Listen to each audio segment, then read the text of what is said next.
Hi all. இப்போ சம்மரில் நம்ம எல்லாரும் ஃபேஸ் பண்ணுற ஒரு மேஜர் ஏர் ப்ராப்ளம் பார்த்தீங்கன்னா டேண்ட்ரஃப். இந்த டேண்ட்ரஃப் கிளியர் பண்ணுறதுக்கு நம்ம ராஹாஸ் ஹெர்பல் ஏர் ஆயிலில் நிறைய ஸ்பெஷல் இன்க்ரீடியன்ட்ஸ் ஆட் பண்ணிகிட்ருக்கோம். அதில் one of the super ingredients சொன்னீங்கன்னா இந்த பொடுதலை டர்க்கி டேங்கிள் ஃப்ராக் ஃப்ரூட் சொல்லுவாங்க. இந்த ஃப்ரெஷ் பொடுதலை லீவ்ஸை நம்ம நிறைய யூஸ் பண்ணி நம்ம ஏர் ஆயில் ரெடி பண்ணிகிட்ருக்கோம். 3 months கண்டினியூஸாக யூஸ் பண்ணும்போது டேண்ட்ரஃப் கம்ப்ளீட்டாக க்யூர் ஆகிடுங்க. And one more secret ingredient பார்த்தீங்கன்னா இந்த காய் தான். இது மல்டிபிள் ரோல்ஸ் ப்ளே பண்ணுங்க. பேல்ட்னஸ், அதாவது வழுக்கை தலையிலையும் நல்லா ஏரை க்ரோ பண்ணும். அதுக்கப்புறம் டேண்ட்ரஃப் ப்ராப்ளம் கிளியர் பண்ணும். அப்புறம் ஏர் டென்சிட்டி, தட் இஸ் ஒரு ஏருக்கும் இன்னொரு ஏருக்கும் நிறைய கேப் இருக்கும், அதை ஃபில் பண்ணி டென்சிட்டியை நல்லா இன்க்ரீஸ் பண்ணி கொடுக்கும்.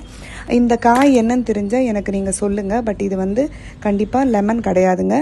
இது மாதிரி பார்த்து ரெடி பண்ணுற நம்ம ராஹாஸ் ஹெர்பல் ஏர் ஆயில் உங்களுக்கும் வேணுமா? New slot fresh batch ready ஆகிட்டே இருக்குது.